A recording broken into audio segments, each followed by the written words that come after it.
You haven't. Fantastic, man.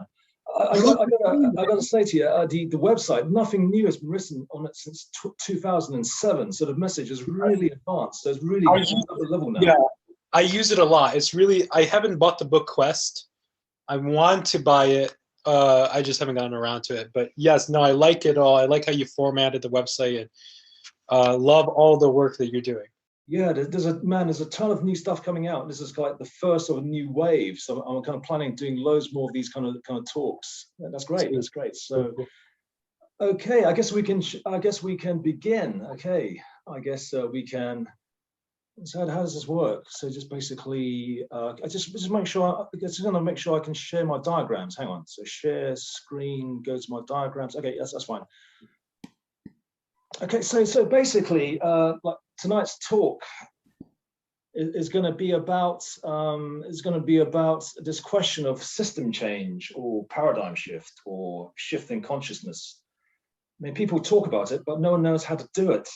So people like Greta Thunberg, system change, not climate change, all the Extinction Rebellion people, and there's this idea that there's kind of idea that revolution is brewing in this world. Even hedge fund managers have meetings and they're warned, look, capitalism isn't working. There's something, something's going to change, something's going to give. So the question is, how do you do a system change peacefully for the entire world in a way that's, pretty quickly, and also in a way that's peaceful? That's the question. That's the multi-million-dollar question. Now, it's almost like an impossible thing to ask or answer. I mean, it's almost like many political theorists think that the age of revolution and system change is over. It's something of the past. But there is an answer. It's always been there. And historically, it's been what's caused all these revolutions to work in the past. And we're going to go right into what this kind of answer is. Okay. Now, how can I see myself? Okay, there's me see myself. Okay, so this thing called system change, or basically trying to start revolutionary movements. I mean, how do you do it? I mean, how can you possibly in this world of a kind of things are so ordered, kind of like the powers of state seem so kind of the grip on power seems so kind of hard to envisage how any kind of dramatic change can happen in any kind of modern industrialized country, let alone the world. But how would you do it? Historically, there's always been this answer, and we're going to examine what it is. If we kind of like go through what some of the leading commentators are saying about how to do a kind of national revolution or global system change, then they kind of touch on what the answer is, but they can't quite articulate the answer that they're suggesting. So we'll quickly just go through the context of current ideas on system change, just to set the scene of some of the ideas that are currently out there. So in this diagram, you can see these are mainly left-wing thinkers. So maybe I'll talk about something about the right wing and the kind of conservative right. Now, generally, the conservative right doesn't really want system change. They don't want change of any kind, in fact. But even in the right, conservative right, and the kind of there's kind of voices saying things are not quite right. So Douglas Murray is a kind of commentator. He's a, he says some awful things about Islam. He's a bit of a kind of a bit of a hate monger, but he says some sensible things. But it's a conservative right-wing ideologue. Okay, even he says that European culture, the West, suffers from an existential tiredness. And he thinks the cause is that the story of the West has run out. And he thinks a new story has to take its place, but he doesn't know what that is. Okay.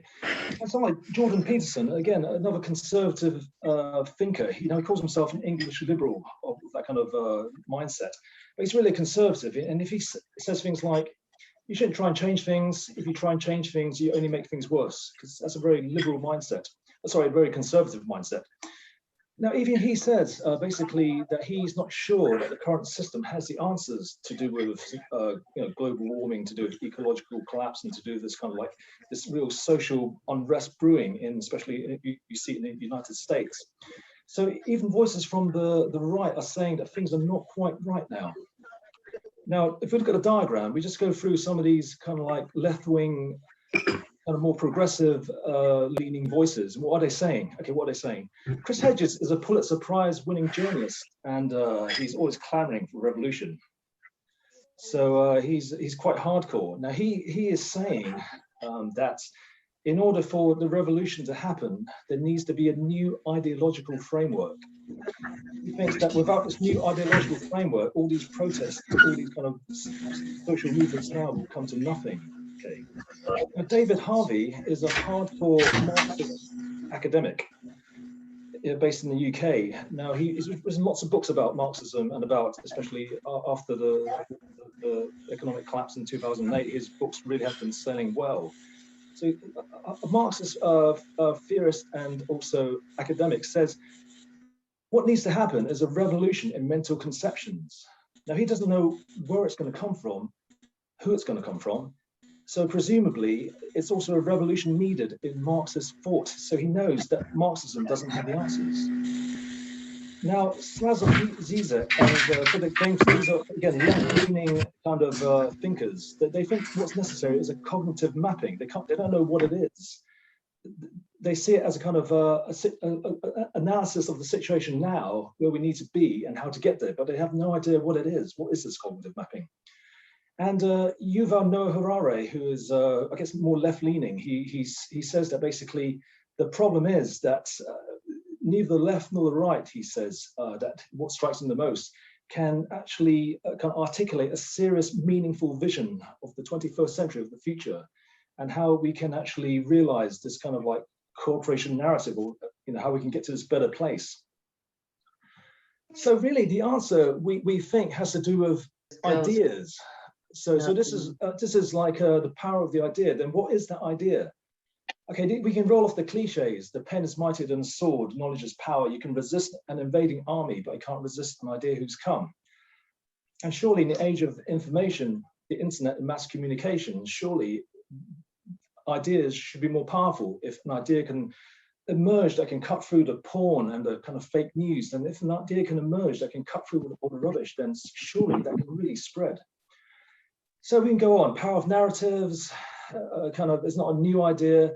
In the Bible, where there is no vision, the people perish. My people are destroyed for a lack of knowledge. So what is that knowledge? What is that vision? Okay, what we think it is, the answer, and it's a very old idea, the answer is not an idea or new paradigm or new ideology. The idea is something called worldview. Okay, worldview. The German word for worldview is Weltanschauung. Okay, that's a very controversial word because it's really associated with Nazism and the NSDAP.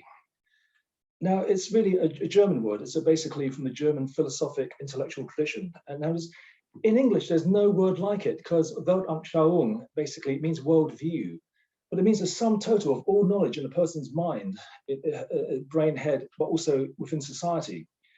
Now, in the pluralistic society, there's many worldviews, but that's the basic idea. It's basically your conception of the world. Cosmology, metaphysics, religion, everything, basically. And it's a very ancient idea. It derives from kind of even pre-Renaissance times. One of the kind of medieval pre-Renaissance thinkers, Raymond Lull, kind of resurrected this idea from antiquity. And the idea is basically that the universe, the world, if you really understood it correctly, is an organic unity.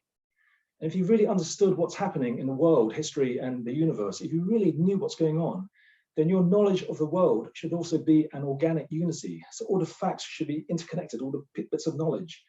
So, okay, so this idea of worldview, if we go to the next diagram, so basically worldview or Weltanschauung, okay, all ideas, knowledge, and narratives existing as an interconnected organic unity.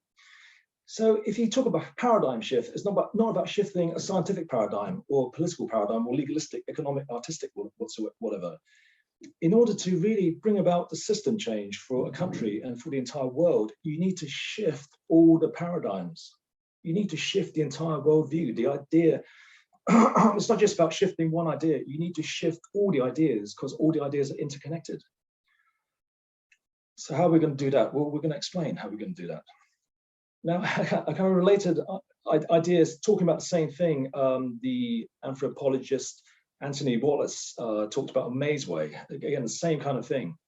Now, he's interesting because he described how the mazeway gets resynthesized and how a new mazeway through this process he calls cultural revitalization can change a society.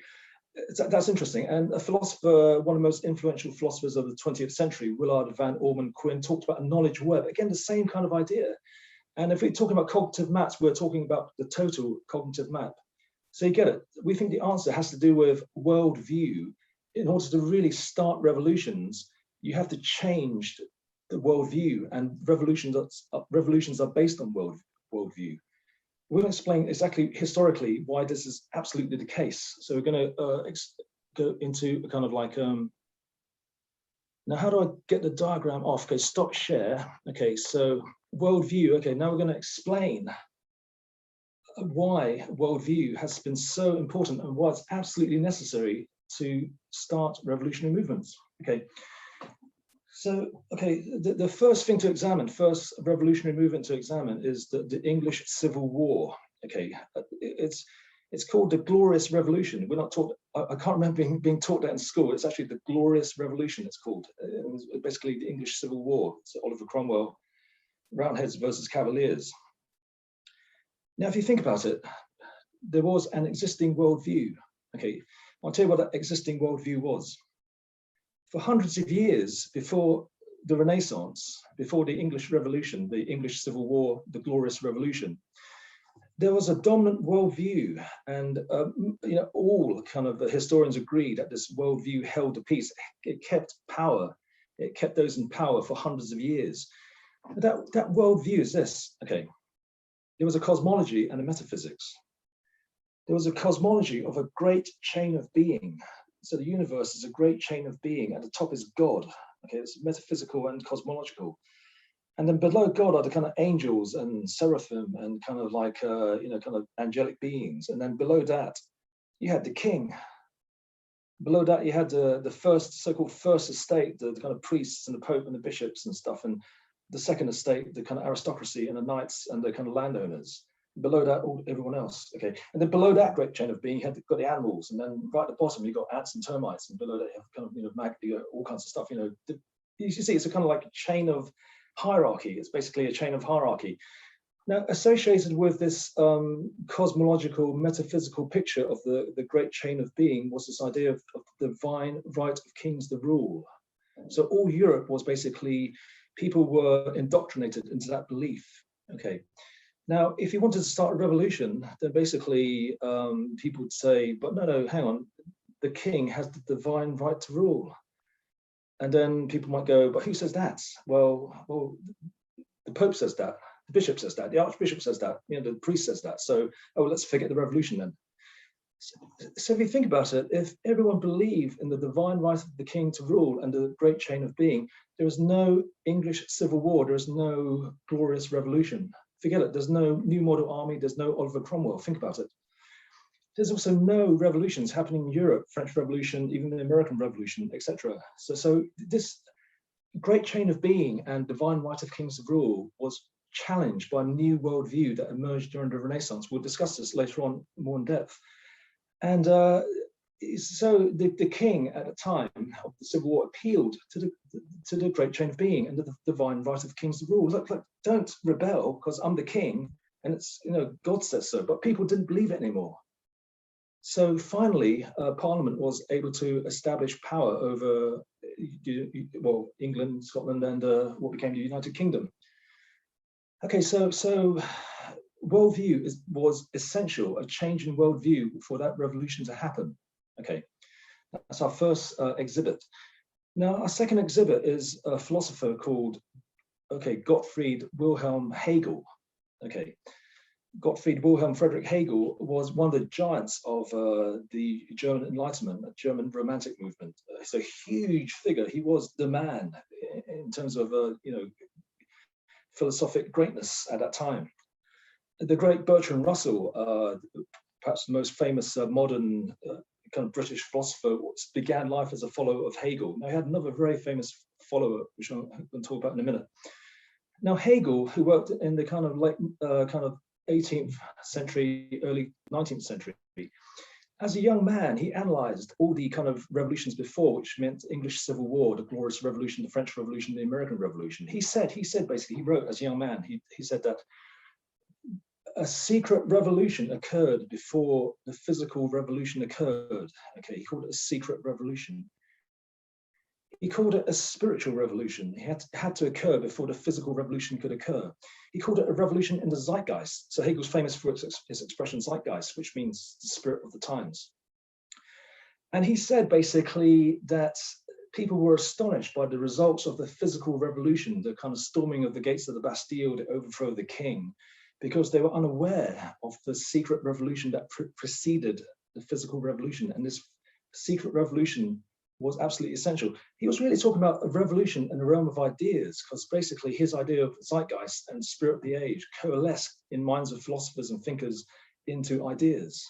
Okay, so he was talking about revolution in mental conceptions, back to David Harvey.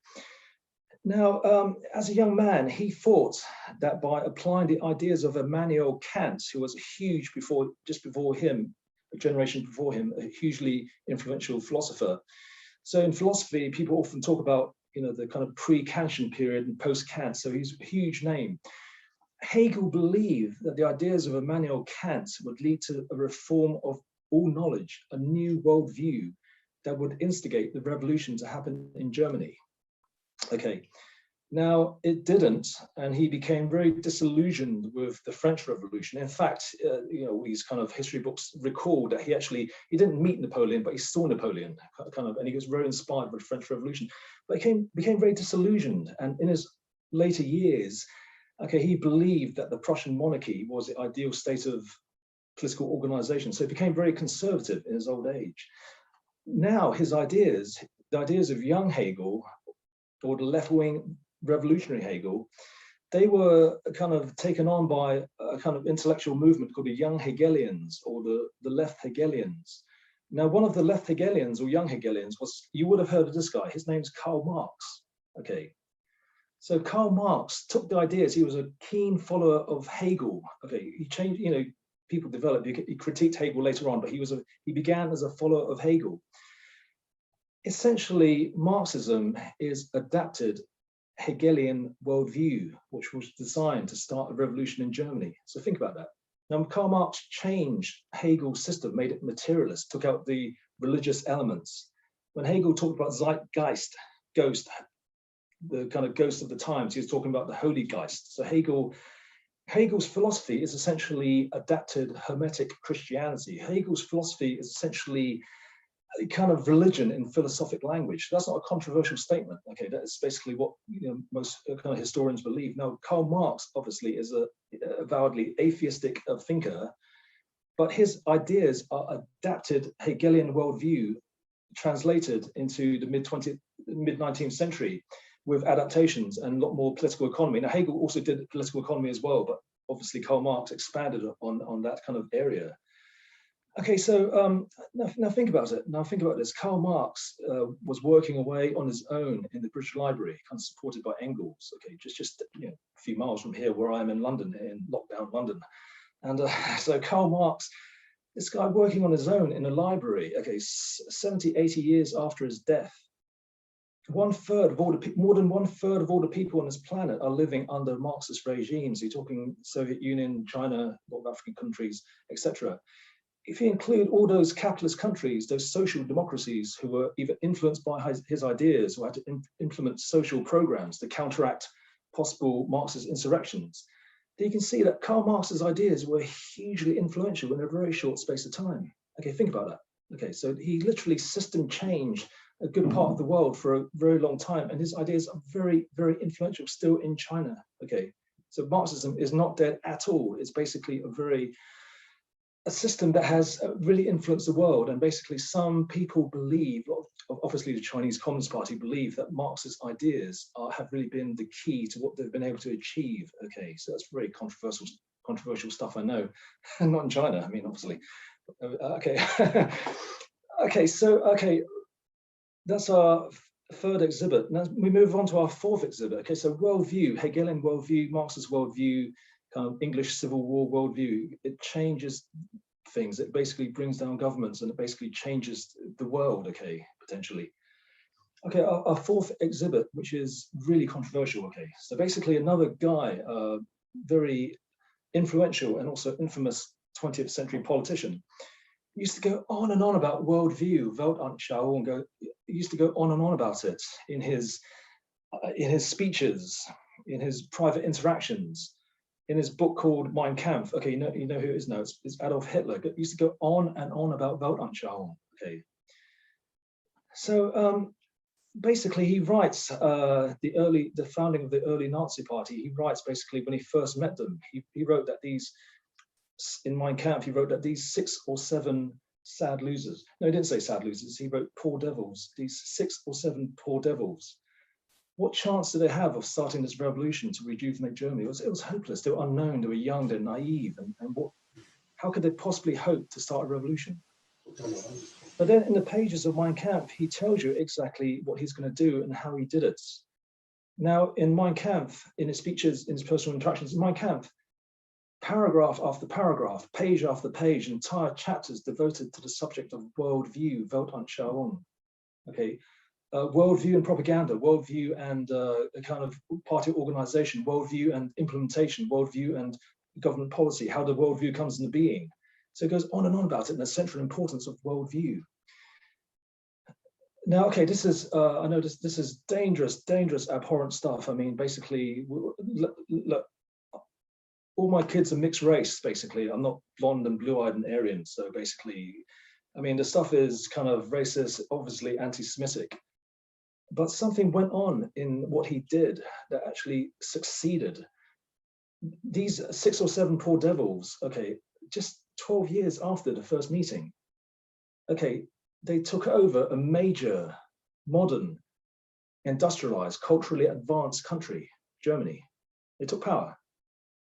6 or 7 years after that, they were on the verge of world domination. They were on a kind of plan for world domination, and they were well on the way. They took most of Europe by blitzkrieg. They did it very fast. And the shocking thing is they could have won the war. Okay. They were, and that is a controversial statement, but they could have won it. It would have, the roll of the dice went in their favor, they could have won. But think about this. How does Weimar Germany, how do 6 or 7 poor devils come to change the world? Well, Hitler says it, it's worldview. Okay, so look, so that's 4 kind of case studies, English Civil War, Hegel, Karl Marx, the kind of rise of the Nazi party. And what's central, what's critical is Weltanschauung or worldview. Okay, so that's the kind of, I guess I've made a historical case for worldview. Later on, I'll make it completely relevant for the 21st century. Okay. Now, okay, so is there an analogous situation like the Great Chain of Being? Okay, that the Great Chain of Being stopped all revolution, kept the order for hundreds of years. The kings, the popes, the bishops just basically maintained a hold on the people with this great chain of being and this divine right of kings of rule. Is there an analogous situation today in the world? And the answer is yes. And when you can make it crystal clear, then people see, oh yeah, that is what is necessary to challenge. Okay. And if you don't challenge this analogous situation to the great chain of being, there is no system change, there is no revolution, there is no any kind of change. Okay. Okay, the current worldview, what's wrong with it? What is the current worldview? We're talking about, okay, we're in a kind of multicultural, pluralistic society. There's many worldviews, many religions, Islam, etc. The kind of different religions, different cults, etc. But there is a dominant worldview that's taught in universities, that's taught in schools. And if you deviate too much from this worldview, you're going to get the sack. Okay, basically, there's a dominant worldview that dominates the media, dominates publishing companies. It is materialistic. Okay, it is atheistic, maybe kind of like looking at religion in terms of disdain, or kind of like that's a thing of the past kind of thing, or kind of, oh yeah, it's a cultural phenomenon, but there's no truth in it. Okay, so it kind of dismisses religion, this dominant worldview. It is also neoliberal. It is, especially in Anglo-Saxon countries, where I'm now, UK and America, it is selfish genes Darwinism. Darwinism is very influential. And it's basically the overall model of the universe, which is now being challenged in physics, is that the universe is purposeless and meaningless. Okay, that's the kind of dominant worldview. You can throw in nihilism. Okay. Now the trouble with this dominant worldview, okay, is that there are certain ideas, okay, certain values, which even atheist thinkers acknowledge come from religion. Now, I won't say it necessarily comes from organized religion or fundamentalist religion. It comes from a kind of hidden religion, which I'll be talking about later on. So for instance, John Gray is an atheist kind of writer, commentator, writes for the New Statesman magazine. So basically, he's not a religious person at all. He's basically left-leaning secular humanist. Okay. He wrote an entire book on the subject. He says the very idea of progress itself comes from prophecies. Before that, there was no notion of progress. Okay.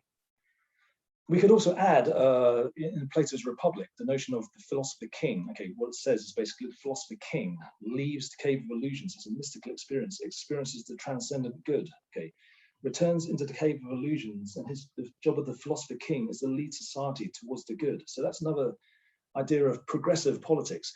The idea is basically these ideas of progress came from religion. Now we could add ideas of equality comes from religion. Now some people like Steven Pinker argued, oh yeah, some rationalists sat down and kind of thought about things and kind of thought, yes, equality is the truth, but it doesn't give any examples.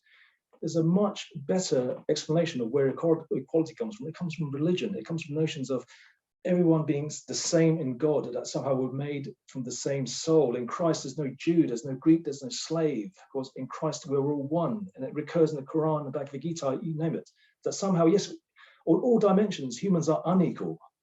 But on a metaphysical, religious level, somehow we're all one. And that's why, anti-slavery movements were spearheaded by Quakers and Methodists. Okay, this was one explanation why that was the case. We could add on ideas of universalism, ideas of altruism towards people not genetically dissimilar to yourself. Muhammad teaching that you should look after orphans. In the Judaism, that you should look after foreigners. You don't kill them, don't rape them. Basically, look after them, show them hospitality. These are the kind of teachings of the prophets. Okay. What's really troubling is the notion and new atheists, militant atheists like Douglas Murray, will say that basically he is a militant, he's really promoting atheism, but he's saying basically, oh no, there's something wrong. We're throwing the baby out of the bathwater. He is saying basically, and along with other militant atheists and new atheists, he's saying basically, oh dear, our worldview, our atheist worldview doesn't do the sanctity of human life. He would dearly love what he's promoting to do the sanctity of human life, but it doesn't. Man is a collection of selfish genes as meat machine doesn't mean sanctity of human life. It doesn't mean human dignity. Okay, it doesn't. And he acknowledges that. He's a militant atheist or new atheist. Now, there's an article in the Humanity Journal, which is like a secular humanist, academic journal basically. The title of the article was Human Dignity, the Last Bastion of Liberalism. Okay.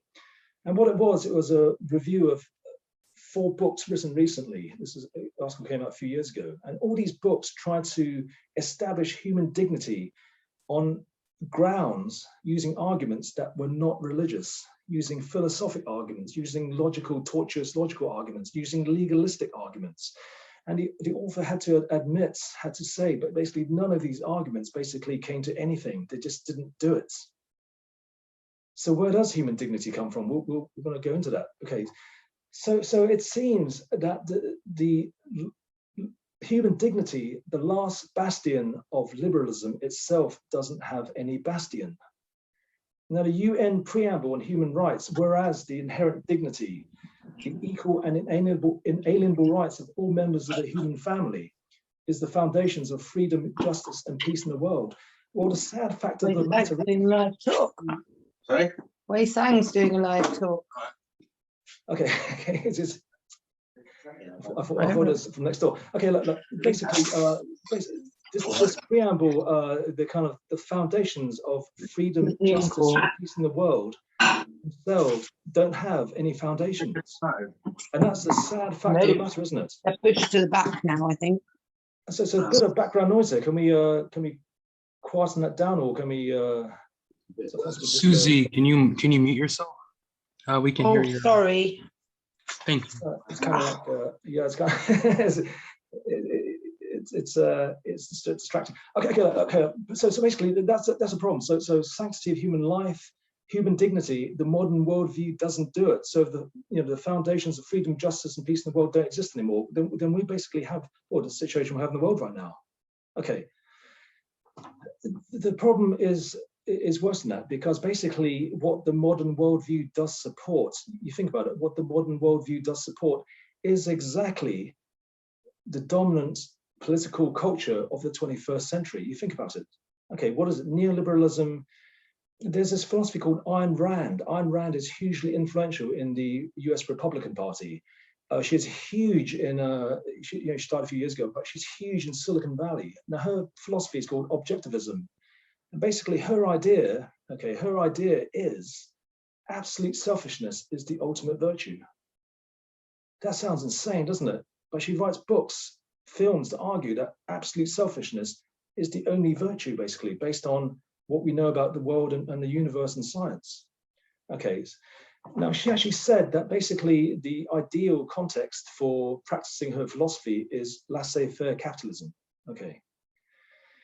Now, Richard Dawkins, the kind of high priest of selfish genes Darwinism, okay, he said in an interview a few years back, okay, Richard Dawkins is one of the chief militant atheists, okay, Richard Dawkins. Now he said in an interview in the Oxford Union, he said he is a passionate anti-Darwinist. Okay, I'm going to repeat that because you thought you heard me wrong, okay. Richard Dawkins said he's a passionate anti-Darwinist when it comes to living our lives and organizing our societies. Okay, he talks about the nastiness of the selfish gene. He talks about basically that the selfish genes leads to a fat right world, he joked. It leads to, well, essentially a neoliberal world. Okay, that's Richard Dawkins. So you think about it, selfish genes is not incompatible with neoliberalism. And neoliberalism is totally exactly what Ayn Rand is saying, is basically, like the truth, the perfect context for what she's saying.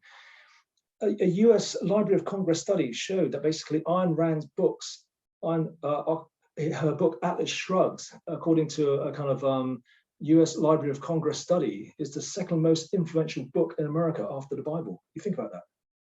Huge in the Republican Party. Donald Trump is her biggest fan. And Donald Trump actually lived the Ayn Rand superhero. One of her books, Fountainhead, basically the guy builds skyscrapers, for Christ's sake. Okay, what does Donald Trump do? He builds skyscrapers. So you see, these ideas are really influential, but they're dominant in the world. But the sad fact of the matter is, you think absolute selfishness is a virtue, fine. Okay, what I believe is that a society where everyone believes that absolute selfishness is the ultimate virtue doesn't have a future. Okay, that's what I believe. The simple fact of the matter is, Ayn Rand's ideas, neoliberalism, selfish genes, basically all these kind of ideas that are dominating the world, they are supported by the current worldview. So the sad fact of the matter is, basically, her philosophy is called objectivism. If we are truly objective about things, then basically her philosophy makes total sense. Ayn Rand supporters I meet in my talks, in personal interactions, basically they're not stupid people. They've reasoned their way to absolute selfishness as a virtue. It goes a bit further. It's not just about that. Now, some people might be thinking, oh, Wai, what you're bitching about, your neoliberalism, sure. I mean, you got your political gripes and stuff. You got your, you think, absolute selfishness isn't so cool, but so what? The world ticks along.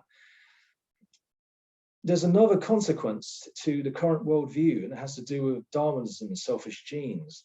Now, George Price was the theorist who originally formulated the mathematics of selfish genes and the theory of kin selection. So basically, he came just after World War II. William Hamilton built on his work, and Richard Dawkins is a communicator of basically the work of George Price and William Hamilton.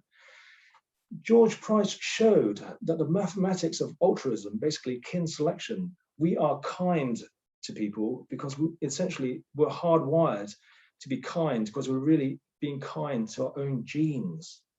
It's really kindness to our own kin. And if you're kind to people genetically dissimilar to ourselves, it's a kind of misfiring of our brain circuits. George Price showed that the mathematics of kin selection, if you basically sacrifice yourself and basically for your own kin, your own genes, and you promote your own genes into the next generation. But he showed that the mathematics of kin selection, helping your own kin, is also the mathematics of genocide. By killing people who are not genetically similar to yourself, you also promote your own genes. Now, I'm not talking kind of like speculating hypothetically the ideas of Darwin may lead to genocidal political ideologies, because you know for a fact that the first wave of Darwinism in the 19th century, social Darwinism, Herbert Spencer, his cousin, and Francis Galton, eugenics, became racial hygiene in Germany, became this doctrine called theozoology from this theorist called Georg Lance von Liebenfels. Okay, theozoology kind of adapted those ideas.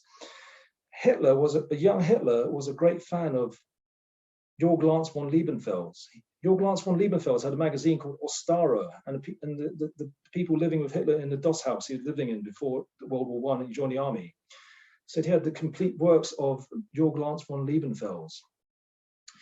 Historians now agree that basically Hitler did meet Georg Lance von Liebenfels, because in interviews given actually before World War II, Georg Lance von Liebenfels said things he could only have known if he met Hitler, like where he bought the magazine in a newsstand in Vienna. But there's no way. So there's lots of things like that people suppose makes the historians think that yes, they did meet. Okay, but anyway, all the things that became Nazi ideology, the forced deportations, the gas chambers, the mass exterminations, all the kind of like racial hygiene exterminations, were in the pages of Stara. That's been observed by historians. Now, the simple fact of the matter is, it's not just neoliberalism, selfishness. Okay, a bit of selfishness. You know, I'm pretty selfish sometimes.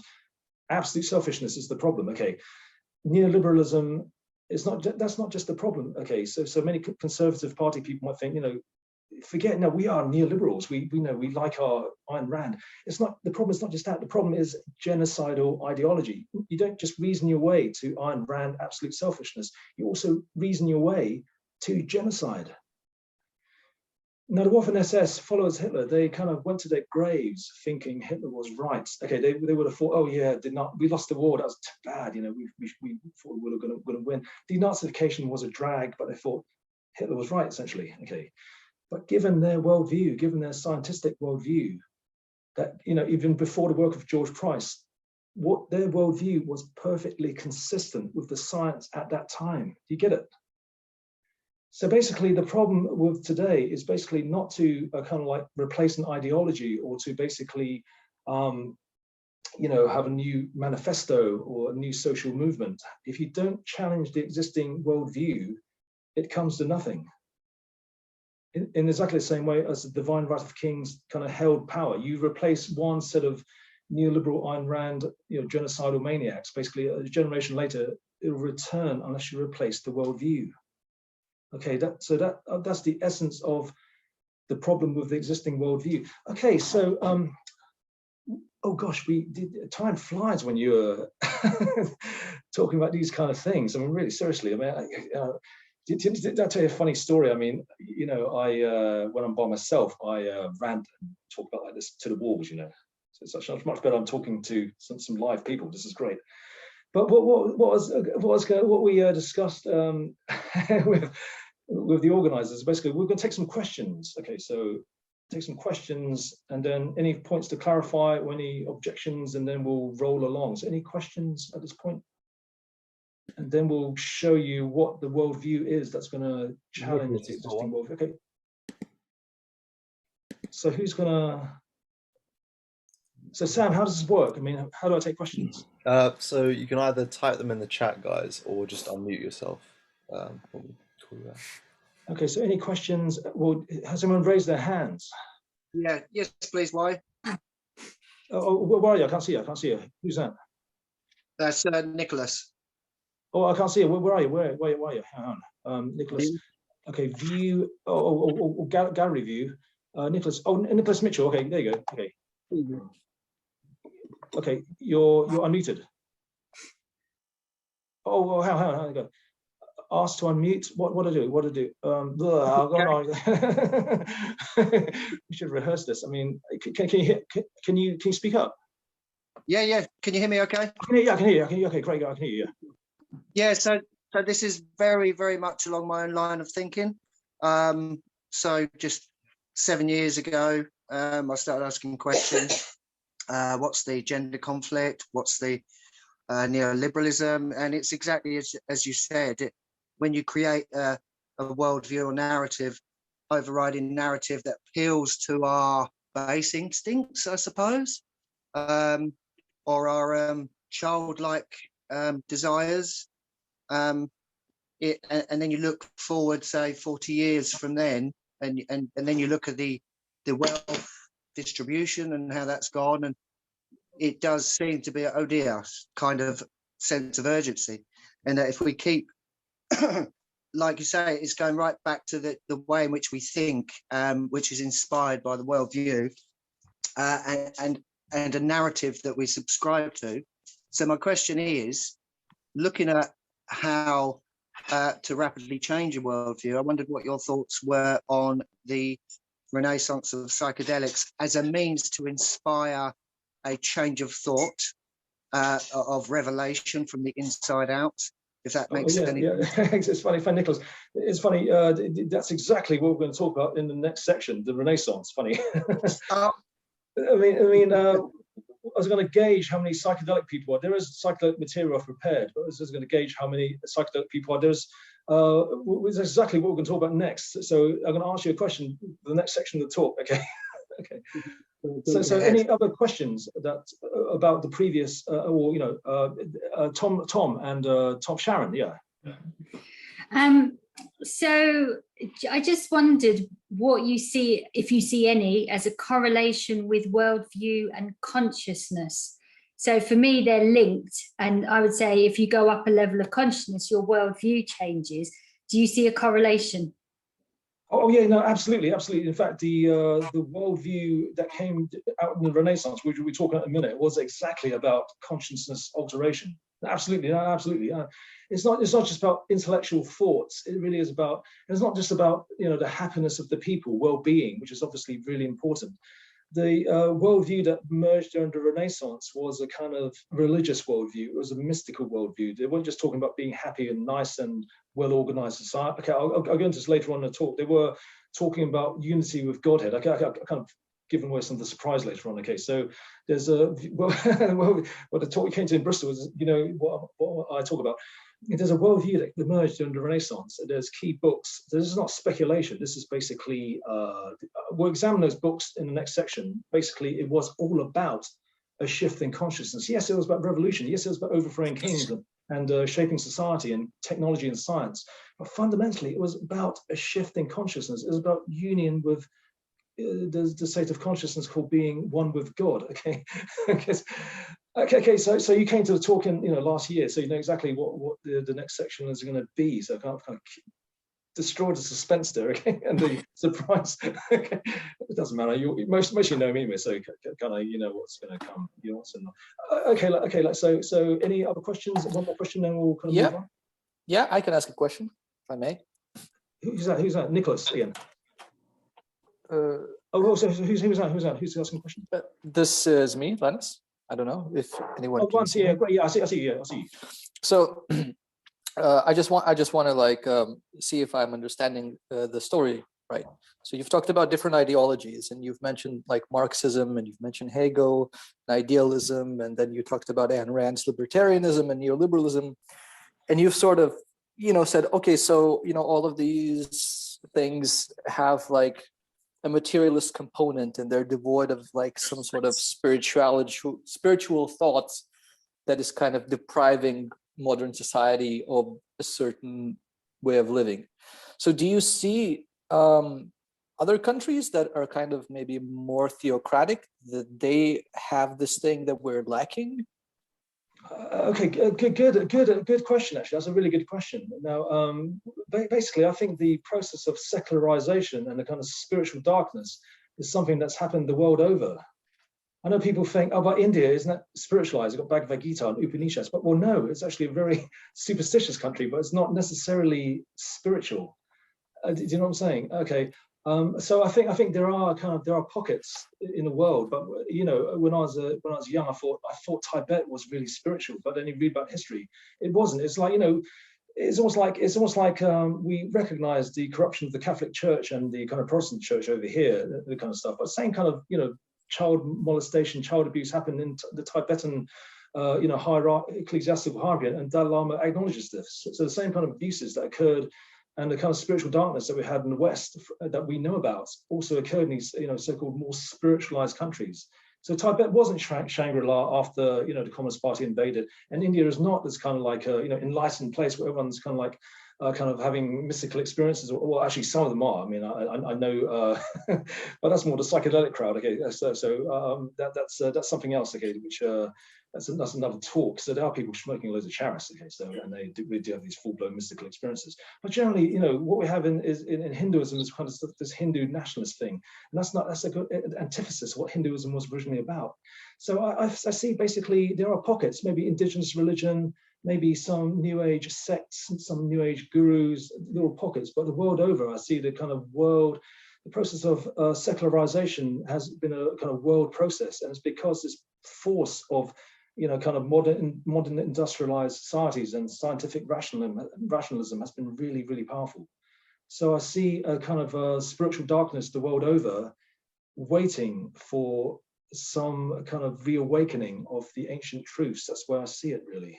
Okay, you know, where I used to work, St. James's Church, and I have an ex-co-worker here somewhere. Yes, I see you, Sarah.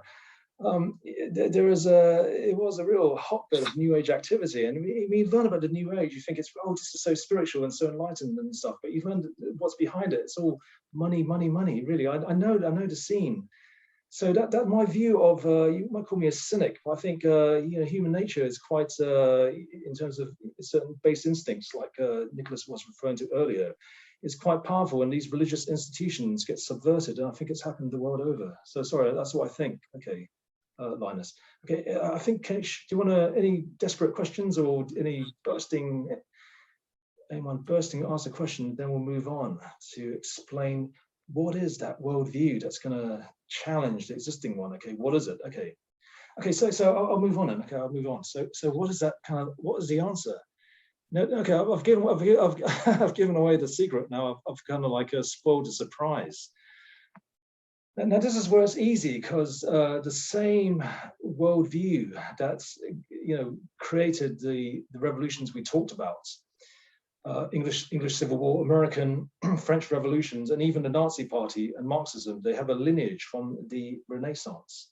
Okay, so ideas from the Renaissance emerged that basically caused these revolutions to happen. And that sounds really naff, doesn't it? So you're saying, Wai, that a bit of Aristotle, a bit of you know, pagan architecture, a bit of, you know, pagan poetry and philosophy is going to save the world and change the planet. Okay, yeah, but a bit more Aristotle and things would be fine. A bit more Plato would be fine. No, like, there is a secret behind the Renaissance. There is a secret of the Renaissance men.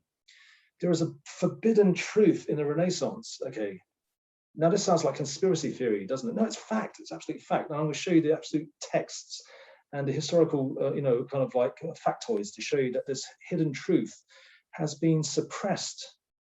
It's banned, you know, heretics burned, books burned, literally burned and killed. Okay, and the situation is complicated by the fact not only do the people who opposed this secret killed its adherents and burned the books which espouse the secret, it's complicated by the fact that the books which describe the secret tell you not to divulge the secret to, you know, common folks. So you think about it, basically that's why the secret is so secret. Okay, why it's been, you know, suppressed and held back by the people who believe it. But we're going to blow it apart because we think this is the answer to basically starting revolutionary movements. Okay, and it's behind all the revolutionary movements I talked about, plus all the revolutions in Islam and China, which are, that's for another talk. Actually, watch the video Revolutionary Movement and how to start one from 10 years ago. I talk about the, okay, so we're going to go into what is the Renaissance. Okay, So Wai, you say there's this big secret. Can you substantiate that? I mean, this sounds a bit like conspiracy theory. Okay, the answer you're talking about is a secret, is it? Well, that's no good, is it? You need to make it explicit. It's no good to have this secret answer that no one knows about. And can you substantiate what you're saying? Well, I can, yeah. Okay, look, everyone see this diagram? You can see this diagram, can't you? Okay. Okay, so without a doubt, the modern world came from the Renaissance. No Renaissance, no Enlightenment, no modern world. Okay, before that was feudal monarchy, basically. Okay, there was a pre-Renaissance. There was books from Cordoba and Toledo. These were Muslim, cities in southern Spain that were taken over, and it had a flood of ancient literature entered into Europe. Okay, this is a few hundred years before it. That's a pre-Renaissance.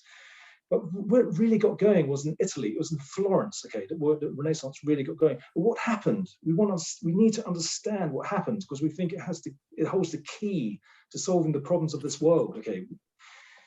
So this big secret. Okay, so basically I can point you to facts and actual books. Okay. And the great thing is that all these books, like Plato's Republic, Corpus Hermeticum, the translated Bible, Oration on the Dignity of Man, these 4 books, you can actually just download them. So it's a big secret. You just type this title in PDF, you get it, okay? So these books are very important. These are the foundations of the modern world. But you just type in internet the title PDF, you get copies, you get full PDF copies, okay? Now, okay, what is this big secret? Okay, the big secret behind the Renaissance, there's a hidden religion, and they called it the Prisca Theologia, or the kind of like the primal, original, uncorrupted religion. Now, okay, the Medici, okay, all the people around that time, the Renaissance, they believed that they knew about the existence of a book called Corpus Hermeticum. Can you see in the diagram, Corpus Hermeticum? And they knew about its existence, and they believed that the Corpus Hermeticum came from ancient Egypt, and they believed that it contained the most precise and uncorrupted rendition or kind of exposition of the Prisca Theologia. Now, just before the Renaissance got going, okay, basically the Medici, who were the financiers, the godfathers of the Renaissance, they were bankers. They bankrolled the Renaissance. They funded Leonardo da Vinci and Michelangelo. Okay, basically, they finally, one of the agents of the Medici found a copy of the Corpus Hermeticum in a monastery in what's now Bulgaria, which was then Byzantium. Okay. Now, finally, they got a copy of the Corpus Hermeticum, and the Medici said to Marsilio Ficino, who is really the epicenter, he was the translator of all the ancient works into Latin. So he's like he is the epicenter of the Renaissance. They said to him, look, stop work on everything you're doing, stop the Plato, the Aristotle, we don't care. We don't, like, Corpus Hermeticum, translate it now. Okay, basically, we got the big secret now in this book, Corpus Hermeticum. The knowledge contained in it is absolutely explosive. Okay, download it, read it, you see what I mean. You'll see the secret of the Renaissance, man. You'll see the origins of science right in those pages, chapter 13, you will see the origins of empiricism. Okay, this book is seriously banned, and basically it's seriously heretical, and you see why it's dangerously heretical. I'll explain what those beliefs were.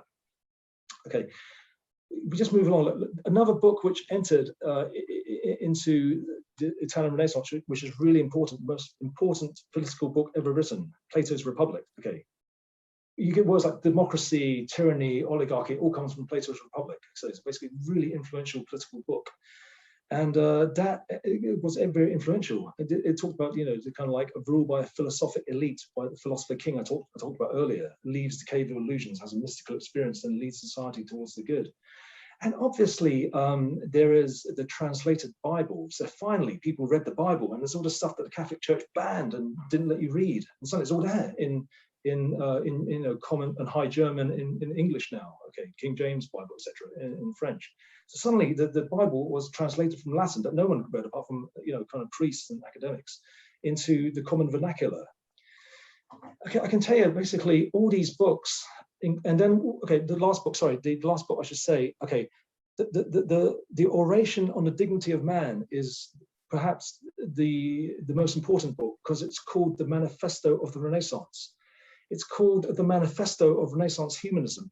So, okay, Pica della Mirandola is the other genius, the intellectual genius of the Renaissance. Marsilio Ficino, the translating genius. Pica della Mirandola was the other genius. He died young, but he wrote the Oration on the Dignity of Man. He was actually assassinated. He was killed, okay, because his body was exhumed in 2007, and his body was saturated with arsenic. So he was assassinated, okay, we know that.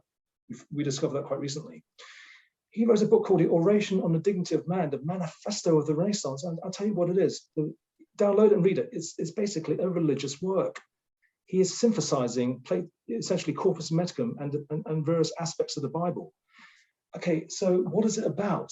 It is about, okay, it's about mysticism, magic, and mythology. Okay, that sounds wacky, doesn't it? That sounds very New Age. You're going to go off on a New Age tangent. Well, we're going to show in the next talk, basically all these things, mysticism, mythology, magic, they have a really scientific explanation that science actually came from Renaissance ideas of the magus and what they conceived as magic. Okay, so science and technology came from notions of the Renaissance magus. So these sound really kind of quite, kind of New Age and a bit namby-pamby, but really they were the concepts which really propelled the Renaissance. Now, okay, the Bible, obviously the Bible is a great big book, okay, but there's a very important book in the Bible called the St. John Gospel. Okay, it's the most mystical book of the Bible.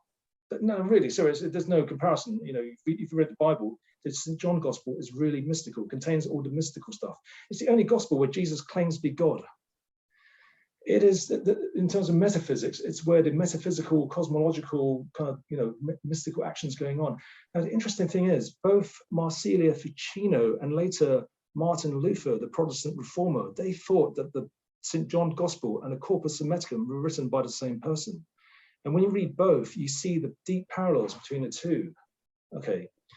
Now, okay, the St. John Gospel, I read in the book about power in this world, is also, I've read, is the favorite gospel of the Freemasons. Okay, we're talking about Freemasons quite a lot in it, the origins of Freemasonry and the original meaning of Freemasonry. And the Freemason Lodge and the headquarters in Covent Garden, you see copies of the Corpus Hermeticum. You go to any Freemason library, you see all kinds of Corpus Hermeticums, leather-bound, paperback, recent translations, ancient translations, human skin-bound. No, I'm kidding, I'm joking. You see all kinds of Corpus Hermeticums in Freemason libraries. You read Corpus Hermeticum, then it's really essentially about what Freemasons are about, okay? So if you want to know the secret behind Freemasonry, read the Corpus Hermeticum. Okay, so look, this Prisca Theologia really was essential for understanding the Renaissance. And the Prisca Theologia really does correspond to the mystical parts of the Bible. And in Plato's Republic, we talked about there's this mystical element of the philosopher king having a mystical experience, leaving the cave of illusions. We talked about it earlier. Now, the Oration on the Dignity of Man is a synthesis of all these ideas. So it's essentially a synthesis of mysticism, this idea of being one with God. Okay, so it actually quotes Psalm 82:6 that you're all gods. That actually Jesus quotes in St. John Gospel, chapter 10, around line 26, where he's about to be stoned to death. And he says, why did you stone me to death? Because you claim to be God. You're a mere man, claim to be God. But then he quotes Psalm 82:6, but it's not written in your law, Psalm 82:6, that you're all gods. Okay, so Pico de Mirandola also quotes that Oration on the Dignity of Man. So you have this mystical idea, but then he talks at length about magic. Okay, he goes at length to explain what is the meaning of magic, how it's misunderstood. Okay, he's talking about white magic, natural magic.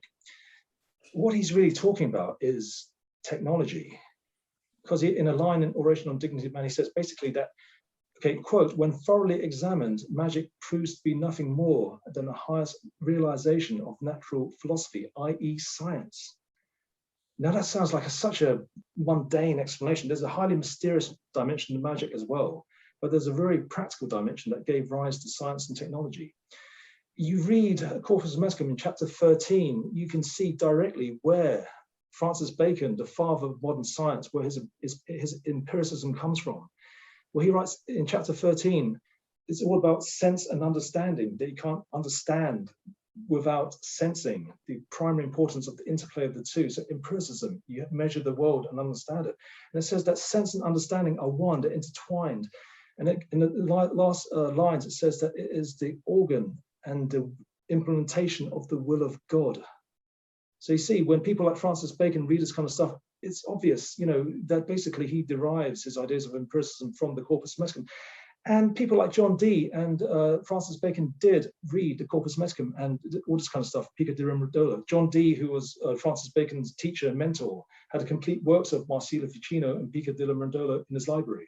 So these were the ideas circulating in the minds of these of the luminaries of the English Renaissance. Okay, so we kind of like we're saying basically all these books that you can access, you can read the pages, they're all about magic, mysticism, and mythology and prophecy. That's what they're about. Okay. Oh gosh, I can't believe I've been talking for an hour. My God. Okay, we're gonna basically. This is a series of free talks. I'm just not sure about the kind of attention spans of people in a kind of like a Zoom talk. Basically, I'm gonna kind of go into the next phase where I'm gonna just explain how these ideas then got into those revolutionary movements we talked about. Now, the English Civil War, French Revolution, American Revolution, the Nazi Party, and Marxism. Okay, this is a surprise to many people, but they all contain this esoteric dimension, even Marxism, because it derives from Hegel. Okay. Now, the funny thing is, Hegel believed he was God. That's not a controversial thing to say. You read kind of introductory books about philosophy, they'll tell you Hegel believed he was God. That sounds wacky, but you've got to see it in the context of what we're talking about here. Hegel grew up in Stuttgart, Württemberg, which is southern Germany. And Stuttgart was a hotbed of what's called Hermetic Christianity, where these ideas of man and God being one and the same were quite, they're quite current. I'm not saying that everyone believed in these ideas, but Hegel absorbed these ideas. Okay. I mean, interestingly, we can also understand why this esotericism was so big in Bavaria and Munich, and why the Nazi Party came up with the Tula Society, which is essentially a mystical society. And why these kind of like two parts of Germany are, on the southernmost edge, and kind of Munich, Bavaria, Stuttgart, Württemberg. It's not a coincidence. It's simply the fact that they're next door to Italy. So these ideas tended to penetrate more southern Germany than the rest of Germany, just because of geographical proximity. But then why did Francis Bacon and John Dee come to know these ideas? It's simply because people like Giordano Bruno, the great Giordano Bruno, traveled to England by ship. And basically, the historian Francis Yates believes that they most likely met in England. So you see this transmission of ideas going on. Okay. So look, these ideas from Renaissance, we go to our next diagram now. We'll go to our next diagram, which is this. Okay, the next diagram is basically, so look, this is what we talked about: mysticism, magi, and magic, magus, and all this kind of stuff, mythology. In the next talk, we're going to show the total unification of science with all these ideas. The most okay, I'm just going to do a plug for the next talk of this series, which hopefully we'll do next Tuesday. Okay, it is this. The next talk is going to basically show the perfect synthesis of religion and science. Look, all through the 20th century, 19th century, there's always been parallels between science and religion. There's been little fragments of parallels between science and religion. What has happened now, literally in the past 5-10 years, all the pieces of the scientific jigsaw puzzle have come together in such a way they can put together the pieces of the jigsaw puzzle in such a way, all these purely, absolutely scientific ideas, to construct a picture which is identical to the picture of the universe and metaphysical outlook that's presented in the Renaissance. We're going to explain this in the next talk. Okay, so this is going to be kind of like a, this talk here is like the implications of that unification between science and religion, the political implications. And we'll do the science and the religion unification in the next talk. Okay, so in our next diagram, we're going to, okay, this is absolute monstrosity of the diagram. Okay, but can you see, look, the first diagram of the Renaissance you saw, that diagram, can you see it is basically a box in this diagram, can you see? So everyone can see that diagram. So what we talked about just now, Plato's Republic, Corpus Mesicum, translated Bible.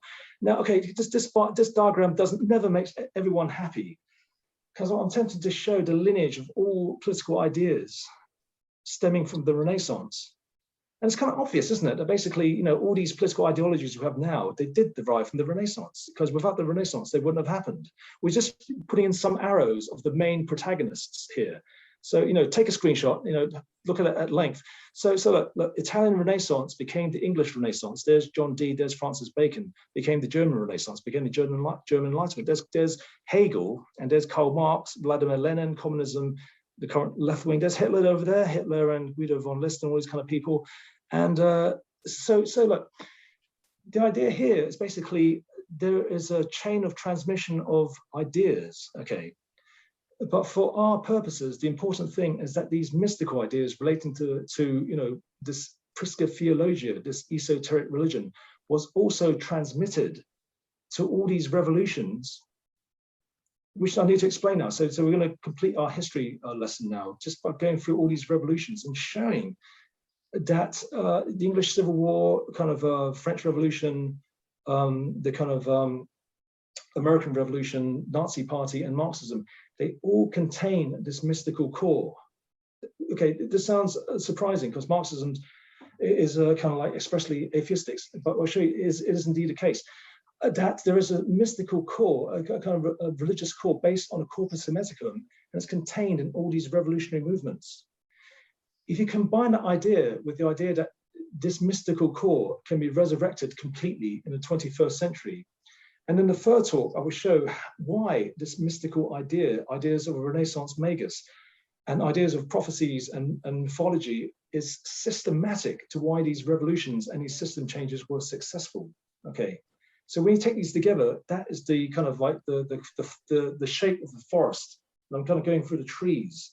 So that is what I think is the overall answer. You see, it's a powerful answer. It's a powerful historical precedent kind of thing. It's a kind of like a up-to-date 21st century kind of thing. And it's also in terms of nuts and bolts, the dynamics. It kind of alters many of the questions of political theorists of why revolutions succeed and why they're not succeeding now. Okay, so we're just going to round off this, gosh, time flies.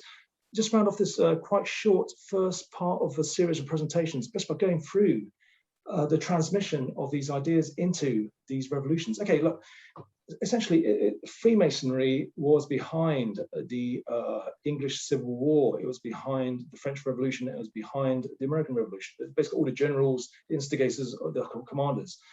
Generally, they were mainly Freemasons. So now I've got to explain what is Freemasonry. Okay, what is Freemasonry? Okay, so basically you have stone workers, people working stone, making cathedrals in Europe. Why does it have to do with, why should that be associated with esoteric religion, with the Prisca Theologia? Why is this connection between mysticism and stoneworkers? Why Freemasonry? Okay, two reasons. Okay, two reasons. Historically, okay, going back in antiquity, okay, you have this thing, a big idea in Freemasonry called building the Temple of Solomon. Okay, now the first and second temples in Jerusalem, Israel. Okay, Israelites. Okay. Okay, the trouble was this, okay, there was holy ground, and only the high priests and the initiates were allowed to enter the holy ground. Okay, so basically, the problem is, how do you build a temple then, if only high priests and initiates, mystical initiates, were allowed to enter the holy ground? Or was you gonna, you kind of like, you spoil it? Okay, the solution is this, you basically make the builders, the masons, into mystical initiates.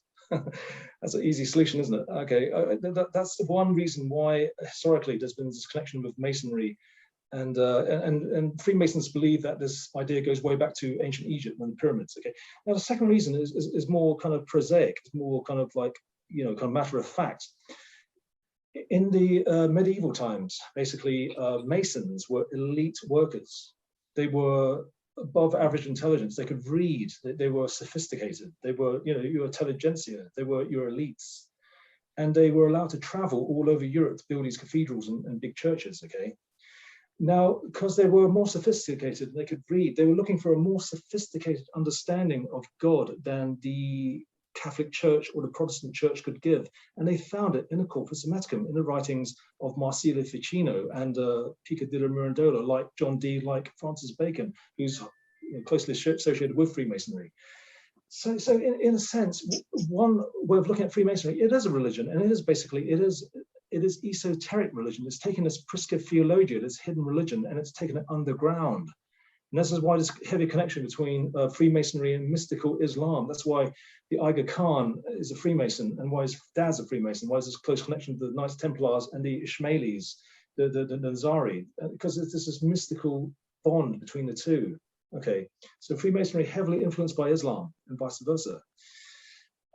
Okay, so the English Civil War, the overall commander of the parliamentary forces was a guy called Thomas Fairfax, and the Fairfaxes were one of the most prominent Freemason families for many generations in the 17th, 18th, early 19th century. Okay, Oliver Cromwell, we don't know. He was a Puritan. Okay, he was a Puritan, and but what he was an apocalyptic Puritan. So this idea of prophecies and mythic archetypes, the new model army. Okay, they believed the new model army. Believe they were all Puritans. They all believed that they were hastening the coming of Christ. They weren't fighting just to establish Parliament. In their letters, in their sermons given to the new model army, it's clear that what they believed was that they were going to create the millennial kingdom through their fighting. Okay. So the English Civil War is essentially an apocalyptic movement influenced by mystical Freemasons. Now, was Oliver Cromwell a Freemason? Wasn't he? It's the speculation we don't know. Basically, it's one of those things we don't know. But he was. But we know that most of his generals were. He basically was very sympathetic to Freemasonry. I didn't really. He seemed very just kind of matter of fact. Is that a question, or is that just okay? Background noise. Okay. Ashley, can you mute your mic, please? Oh, also, can we what?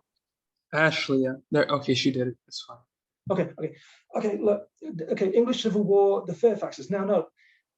The Freemason connection goes to the American Revolution, because George Washington's brother married into the Fairfax family. So this is not conspiracy theory. This is a matter of historical record. Okay. George Washington himself was introduced into Virginian society as a young man through the Fairfaxes, who were like aristocratic. Okay. So basically, and George Washington obviously is a Freemason. And we see these connections going all over the place. And the French Revolution, okay, the famous interaction of Count Lafayette joined the American rebellion against the English king, and vice versa. Benjamin Franklin was the guy who initiated Voltaire into Freemasonry. So see, the French Civil War led by kind of Freemason generals, the American Revolution led by people, you know, the signers of the Declaration of Independence, mainly Freemasons. Most of the generals that led the kind of the rebellion in the American rebel army were Freemasons. Okay, so basically, these revolutions were really driven by this kind of these esoteric notions that derive from the Renaissance. Okay, now so that's the kind of like the kind of Enlightenment revolutions. Now what about Marxism? Now Marxism, okay, it's derived from the kind of philosophy of Hegel. Now basically Hegel is adapted Hermetic Christianity. That's what it is. And what essentially what Marx did, he basically adapted all the ideas of Hegel. Okay, made him materialist. Okay, took away the idealism. Took away. Okay, now Hegel believed in this kind of like guiding spirit of world history. And what Karl Marx had to do was replace it with dialectic materialism. He kind of, you know, kind of like promoted this idea that his ideas were scientific, inevitably leading to the same kind of conclusion of this kind of workers' paradise that Hegel saw as a kind of religious mystical process, the guiding hand of God. Now, in Marxist kind of thinking, there is basically in the communist anthem, the Internationale, it goes, okay, this is our last and final struggle, and then there will be no more struggles and all will be peace. That's pretty apocalyptic, isn't it? So we have this, this idea that basically Marxism basically inherited ideas of Hegel, who basically took these ideas from the prophetic tradition of Christianity. So the 4 ages of Karl Marx, he took directly from the Book of Daniel, from works of Hegel. You know, primitive communism, kind of primitive modes of kind of feudal capitalism, then to this kind of stage, the 4th stage of kind of modern or later communism. So basically, Marx's ideology is essentially adapted esoteric apocalyptic Christian theology, and that's essentially what it is. And a Nazi party, the same idea, instead of a class war, kind of, you know, war between good and evil, the kind of proletariat versus the kind of like the owners of capital. Nazism replaced class war with race war for a millennial Reich, a 1,000-year reign of, well, kind of Hitler and his progeny. And that comes straight from the Bible, 1,000-year reign of Christ from the prophecies. Do you see what's happening? And there's a very good book, The Millennial Reich, which describes the early lectures of the early kind of like kind of meetings. The speeches of Hitler were purely apocalyptic. This was an apocalyptic struggle between the Aryans and the kind of arch enemy, the Jews, for this kind of millennial Reich. So we have this mystical dimension from this, the early Nazi party was basically derived from this thing called the Tula Society based in Munich. there was a German mystic called Guido von List. And all over the German-speaking world, there were List societies all over the German-speaking world. He died in 1919, and the Bavarian branch of the List Society basically recalled itself the Tula Society. Guido von List taught all these kind of corpus mescum stuff, everyone's God and stuff, and that somehow we can be one with God. Taught magic, taught mysticism, taught mythology. That's what he taught. Now these 6 or 7 poor devils I mentioned that Hitler describes in Mein Kampf, they weren't just young people, kind of like people he thought wouldn't succeed in this great revolution. They were also members of the Tula Society, and it's been kind of written by historians that the kind of membership list of the early Nazi party read like a who's who of the Tula Society, and vice versa. The membership list of the Tula Society was like the early Nazi party and the Tula Society were one and the same. Do you get it? Throw in Hitler. So mystical secret societies, apocalyptic ideology, and you have these revolutions. Okay. So that is kind of like a, my God, time does fly when you talk about interesting ideas. Look, we're gonna just wrap up this first talk because I'm just not sure about the attention spans of people in a setting like that. Okay, not many people logging off, which is great. Okay, this is great. Okay, I'm just not sure about the attention spans of people. I mean, my live talks go on for hours. Literally, I talk for 2-3 hours, and people just, really just transfixed. So I'm not sure about how people can hold the attention in a kind of like. So I'm basically just experimenting.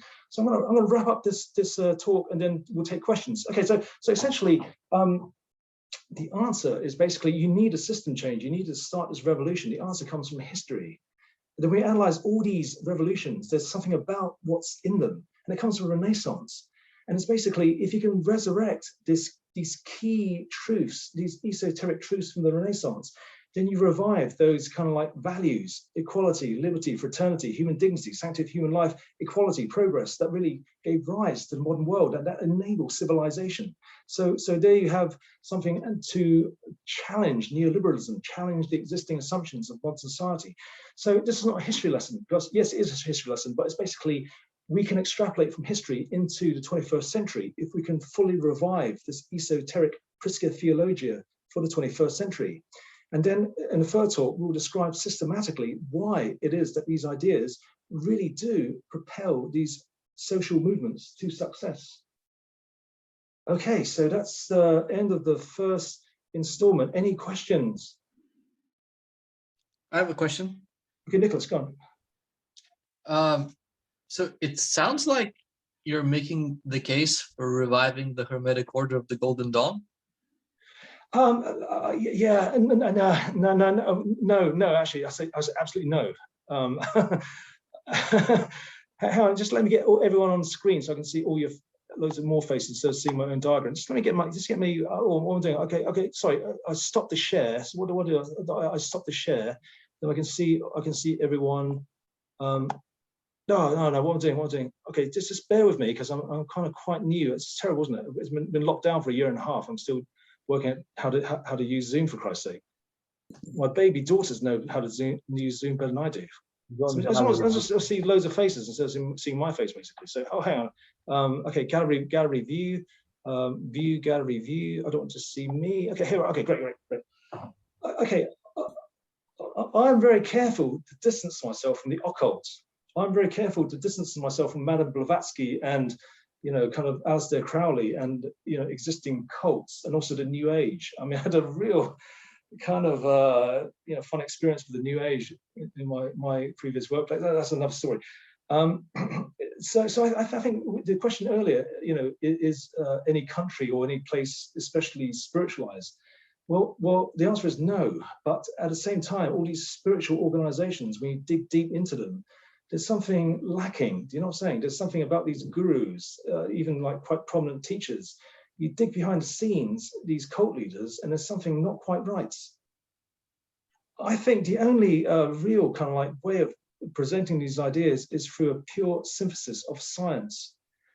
In fact, I have this idea. I mean, I didn't discuss it in this talk, but in the political talks I've been doing the past couple of years, there is this notion of the separation of church and state. Okay, that's associated with Thomas Jefferson, but it actually comes from the writings of John Locke. Now, the reason why John Locke said that, because he believed that basically Now, John Locke was a religious guy, so why is he saying that? Okay, just John Locke said that atheists shouldn't be part of the social franchise.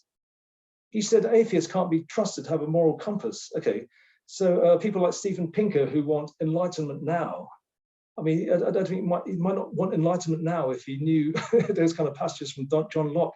Okay, so look, okay, John Locke is not an atheist, but he's saying there should be separation between church and state, which is taken up by the famous, kind of quote from Thomas Jefferson, one of the first US presidents. Now, the funny thing is, I'll tell you something. I believe they're right. So you heard loads of stuff about religion and esoteric religion and prisca theologia, and then you're talking about politics. But isn't that a contradiction where you're saying, these mystical ideas are important for completely changing the world and revising political systems? But then you talk about separation between church and state. Isn't that contradictory? No. This is what I believe. It is necessary to communicate these spiritual religious ideas in a way that's completely rational and scientific. So there should be a separation between scripture and a history of religion, all these kind of mystical passages and psychedelic experiences and mystical beliefs on the one hand, and on the other hand, a kind of like a purely scientific description of things that can be accepted purely as science and mathematics and grounded in basically modern science, basically. Now, there's a separation between the two, you see, but everything in science can be made to correspond with the mystical. Do you get it?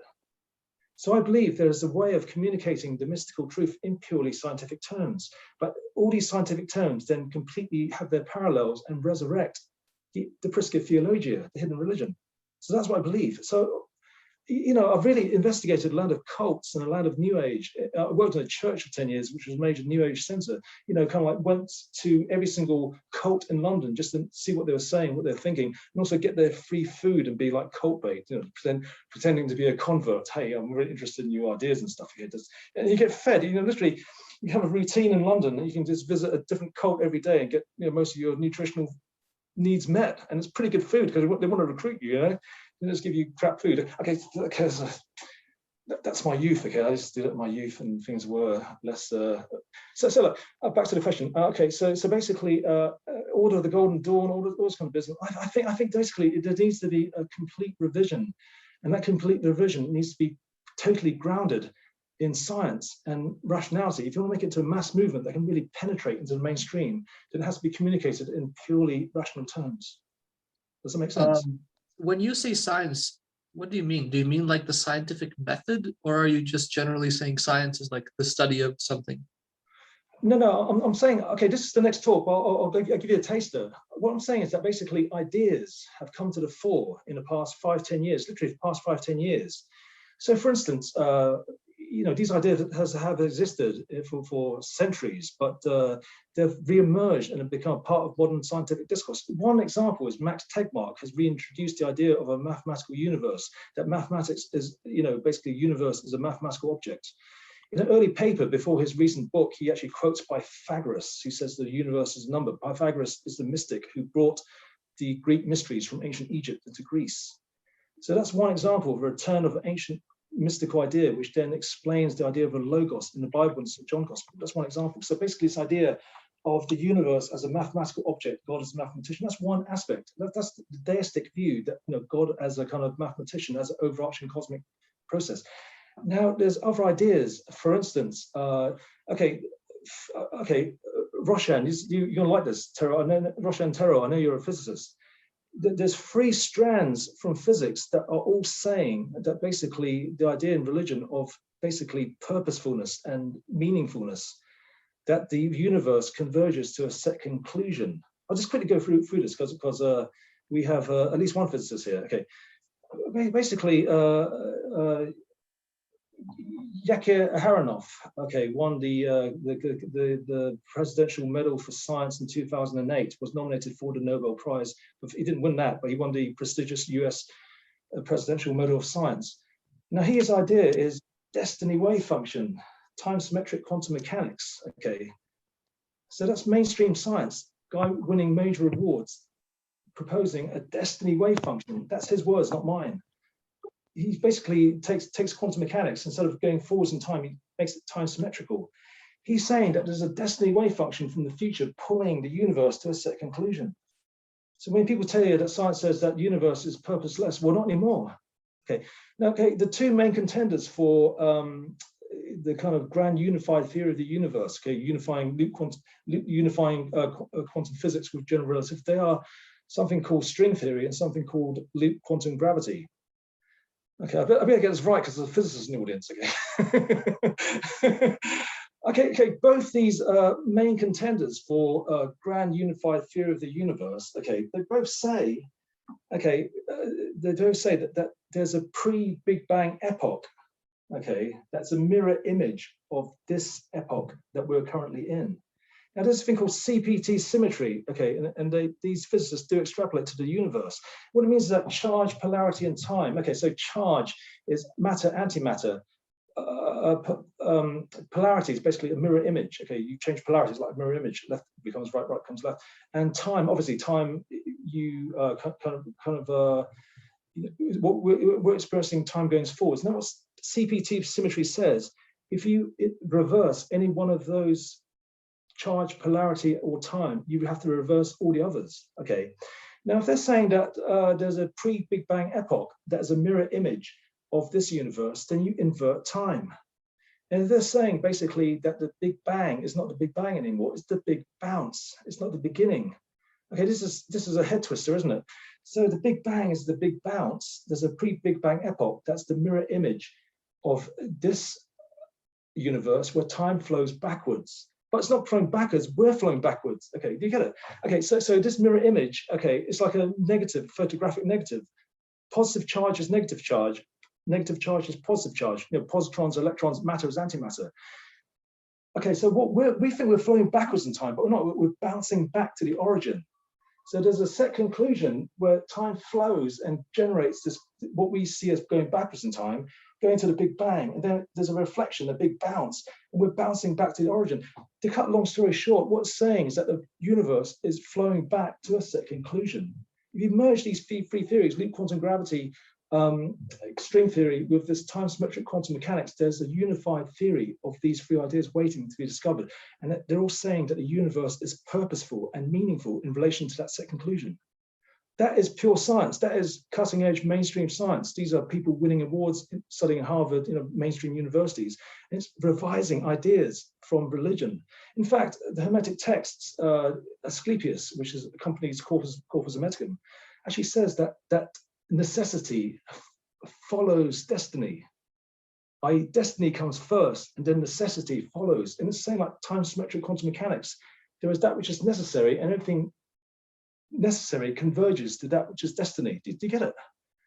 So that's one example. So look, this is the next talk. I'm saying there's all these little nuggets come together to form a composite picture to explain all the mysteries of the Prisca Theologia in completely 21st century conceptions, including the ultimate puzzle of them all, consciousness. Okay, that this ultimate puzzle, and the answer is basically take all these pieces of the jigsaw puzzle together, and there's an explanation of consciousness which shows that we're all one consciousness. Corpus Hermeticum, in the words of Corpus, there's only one soul, there's only one life, there's only one matter. Who is that? Who else can it be but the one God? So echoing parallels passages from the Quran, we're all made from one soul, but that one soul is undivisible. Super soul appears divided, but it's never divided. Somehow we're all one person. And there is experience of being one of the universe, being one with God. And that's not illusion, that's the way it is. And I'm saying these nuggets, these facets of modern science, they form a composite picture, not just to explain the mathematical universe and the purposeful universe. It goes on to explain the ultimate mystery of consciousness, to show that the mystery of consciousness and the mystery of the one God are one and the same. So can I just ask a quick question? When I talk to the Hare Krishna, go on. When I talk to like the Hare Krishnas or like Buddhists, they will often say that what they do is spiritual science. Is that the kind of merging of occult or like esoteric knowledge and science that you're talking about? And like no, why? I mean the Hare Krishnas are really like they're really fundamentalist Hinduism. They're really like a distortion of the Vedas. Basically, they're a movement that emerged in really the kind of 14th, 15th centuries, which was thousands of years after Upanishads and Vedas were written. So really, it's false religion. I'm sorry to say that. You know, the food is great, by the way. It's a bit sugary, but it's nice. I mean, okay, depends on the chef. You get a good chef, you get good food, but it tends to be sugary and fatty. I need to lose weight. Lockdown. My body's bigger weight. Okay, look, I need exercise. Okay, to cut out sugary foods. Okay, digression. Okay, look. Bhakti was a movement that emerged in the 13th, 14th century in India, and basically Hare Krishna is that.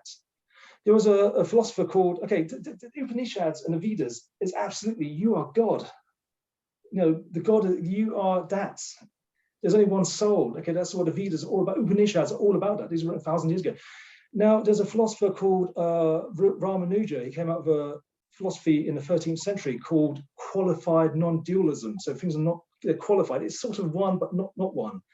Then later came this philosopher called Madhya in the kind of 14th century. He drew a total separation between a person and a universe and a person and God. And then came this guy called Lord Chaitanya Mahaprabhu, the patron saint of the Hare Krishna movement. And he basically promoted these ideas, which were distortions of original Hindu ideas from the Vedas and Upanishads. Do you get it? So Hare Krishna movement is essentially fundamentalist revisionist Hinduism from the medieval times, which completely distorted the original truth of Hinduism. So this reform is not just about science, it's not just about politics, it really is a wide reform of world religion, of New Age sects, of cults, and so it has to be, when we talk about system change, it has to be a kind of reform of all religion in this world, including occult, Sir Crowley, Madame Blavatsky, all this kind of stuff. That's what I believe, yeah. Any more questions? Oh, Roshan. Yes, so first, thank you for this talk. This is really, really exciting to hear this. Man, this is great. If I was on my own, I'd just basically talk to the walls. No, I'm kidding. I'm excited for the next talk. But so yeah, with everything you said, I'm going to read the Corpus Remectium. Yeah. It sounds like, and correct me if I'm wrong, it sounds like something. It sounds like you're implying that sometime far off in the past, there was a time where we as a world society had this figured out, or at least in some parts of the world, and then for some reason we lost it and phased out of that time, and out of that out of this knowledge, and then you might call that the darkness, and then that's what that kind of sounds like you're implying. That's absolutely, Roshan, that's exactly what I'm saying. And in fact, this wisdom, Pisca Theologia, the esoteric religion, has also been called the perennial wisdom, like perennial grass. It keeps returning and disappearing, returning, disappearing. Yes. In the next talk, we're going to link up with the notion of the myth cycle, Joseph Campbell, and things like Star Wars, Lord of the Rings, Matrix, and Dune, because they basically take the mythic quest cycle. Like King Arthur, comes, but then there's a future King Arthur. It's a cycle, it's cyclical. And this idea that Joseph Campbell is great, you should read him because he's really interesting. George Lucas based Star Wars on the works of Joseph Campbell. Now, basically, he taught this monomyth where all the world's mythologies are saying the same story. And he also framed Jesus, Buddha, Muhammad in that same context, or the same stereotypical sequence of events, the mystical experience, the kind of Jesus' time in the desert, Buddha's awakening under the Bodhi tree, Muhammad's trip to the seventh heaven and stuff. And basically then they come back and they reform society, which is exactly the same as the philosopher King. So they bring back this knowledge, but the knowledge is so hard to keep hold of. So yes, the knowledge is found, but it keeps getting lost. And so that's the interesting part, though, that I find is like, so why do you think we lose this? How is it so easy to lose this? And why would you, I guess, do you have an idea of how we lost it before? Oh, okay, there is an answer. It's because in the same way that it took centuries for the notion that the world is round to be accepted. People knew it. It took centuries for the notion that that really the earth revolves around the sun to be accepted. So Aristarchus, working in Alexandria in the 3rd century BC, knew it. He wrote books about it, and people read his books, so people knew it. When Copernicus introduced the idea, funny, in early drafts of Copernicus's work, he actually mentions Aristarchus, but in the final draft, he expunges the name Aristarchus. So he's really taking his ideas and stealing his ideas, basically. So in the same way, this notion is so verified, it's so hard to understand that a reason why these books like Corpus Hermeticum, the Bible, don't throw your pearls to the swine. They warn, and the Oration on the Dignity of Man, they warn that you're going to be ridiculed, you're going to be laughed at. And the Corpus Hermeticum is quite explicit, you're going to be murdered. Okay, so Giordano Bruno was burned at the stake, and Pico di Mirandola was murdered because he, told about these truths. So the truth has been waiting for the advancement of knowledge to come to a point where we can finally say the truth in perfectly rational terms, in the same way that the idea that the world is round and the idea that the earth revolves around the sun instead of the other way had to wait for a certain progression of knowledge to happen before it can be told. Now, this is actually the prophecies. Okay, the word apocalypse means literally the unveiling of the hidden thing. What is that hidden thing? Obviously, if there's a hidden truth in all world religion, in Islam, the Batin in Islam, the Kabbalah in Judaism, the mysteries of Taoism, the kind of Vajrayana Buddhism, the kind of mysteries of Hinduism, separate from movements like Bhakti and Hare Krishna, and esoteric Christianity, if there is a hidden secret behind all world religion, and there is this apocalypse, the unveiling of the hidden thing, surely it's talking about that hidden mystery in world religion. And the beliefs are identical to the Prisca Theologia and perennial wisdom. So the book of Revelation talks about an unfolding of events on earth that leads to this symbolism of a scroll with 7 seals. And as history progresses, the seals are unfolded.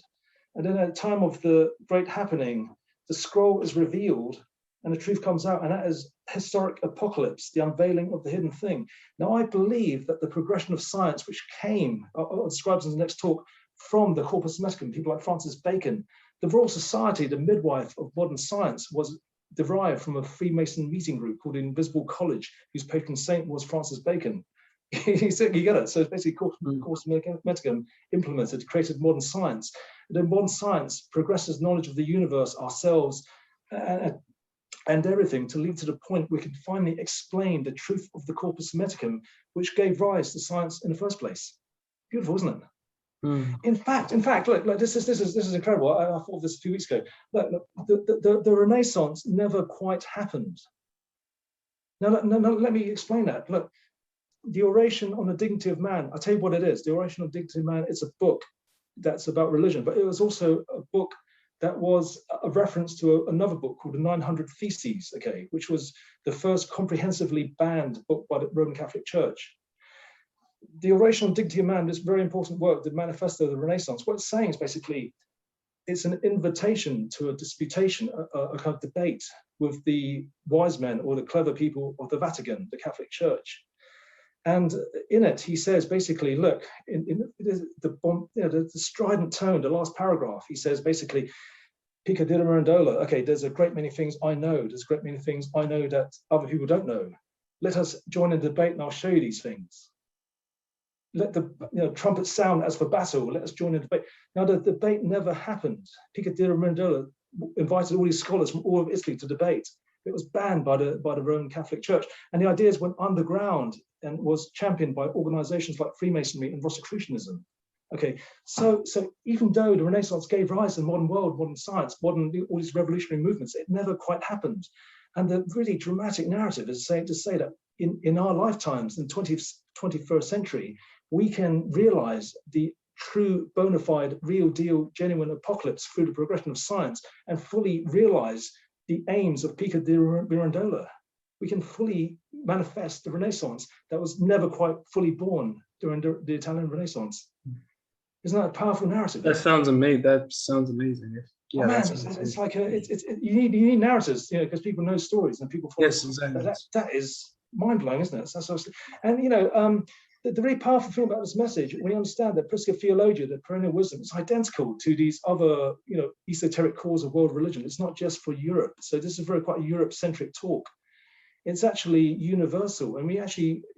Now, the psychedelic religion, there's my interest in psychedelics. I mean, I'm not taking anything, psychedelic in years, basically, decades. So I feel like a bit of a phony when I talk to psychedelic societies.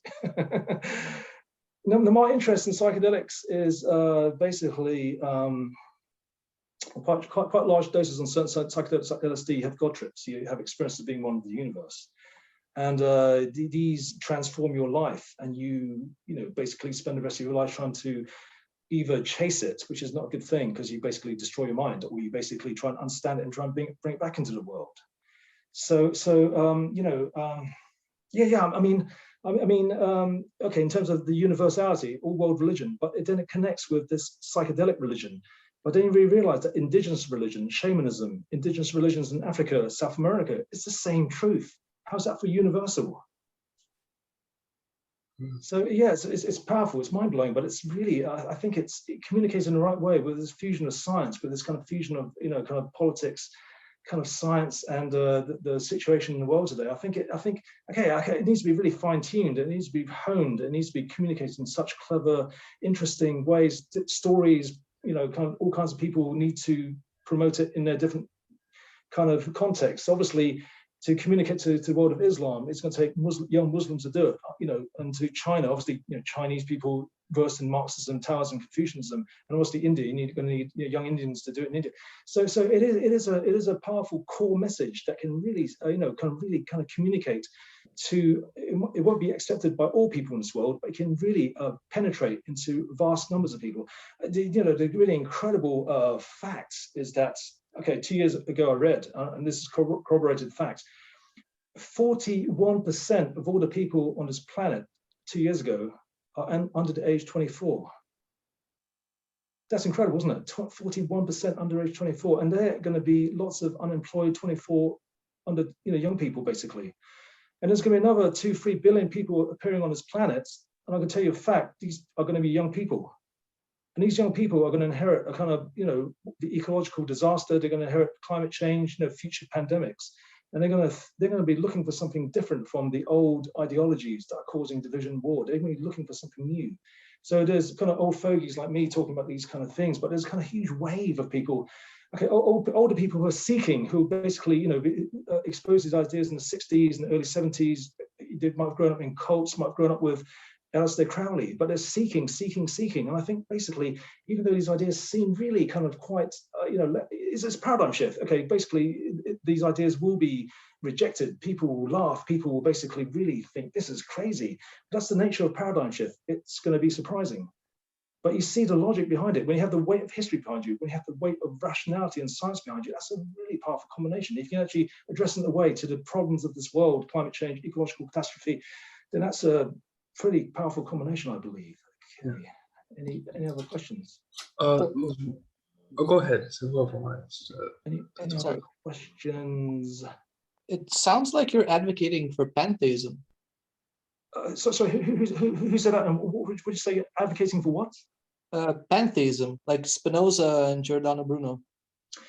Well, yeah. I mean, yes and no. I mean, yes. I mean, okay. The mystical truth. There's two levels basically. There is this pantheism idea that God is in everything.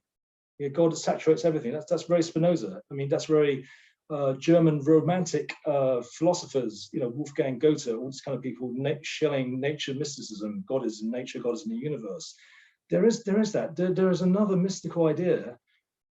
Yes, God is everywhere, God infuses everything, but God is also one, that the totality of that which is pantheistic is in you. So yes, it is pantheism, but at the same time, it is basically, yes, we are like a drop in this huge ocean that is God. But the really controversial idea, which I'll explain in the next talk, is that we also contain the entire ocean.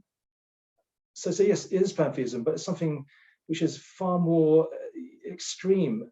And okay, for a social movement, you don't say, look, it's not a cult. You don't say you have to believe this extreme idea that we're all one soul, that we are literally God in totality. That experience of being one of the universe and one of God is absolute truth. Because it's not a cult, you need to make it into a social movement. So what you do is you have a spectrum of belief, and that's the extreme spectrum. But you have to accommodate the entire spectrum. So in the same way that, okay, we know that the Earth revolves around the sun, but at the same time, it is not wrong to say that the sun rises and the sun sets. Now, take an absolute pedant to contradict you and say, you say, oh, I'll meet you at sunrise or sunset, and an absolute pedant would say, no, the sun's not rising, literally. Basically, the Earth is revolving around the sun, and the Earth spins. So that's a belief on one level. It seems as if the sun does rise and set. So on one level, yes, we're all one. We are all God. but we have to accommodate materialism, that it seems as if things are material, and there's many of us, there's billions of people on this planet. We also have to accommodate the fact that, yes, the universe is purposeful according to this latest science, but it can seem purposeless if we don't know what that purpose is. So that's what I think we need to do. But this is for the third talk, really. So I'm kind of giving a taster of the kind of nuts and bolts of the message and how you actually communicate to people and turn it into a social movement. So any more questions? I was going to say, should we make this the last question? Because I think that's a pretty good place to wrap it up. Wow, my God, it's hour and 45 minutes. That felt like half an hour. That felt like... There's one last thing I wanted to ask. You won't necessarily have to answer this because it might be a big answer, but so Russia, seeing how this seems cyclical, what that would imply is that even if we do sort of transform into this new age or new, whatever we might want to call it, it sounds like after some period of time, eventually the same process would undergo. Okay.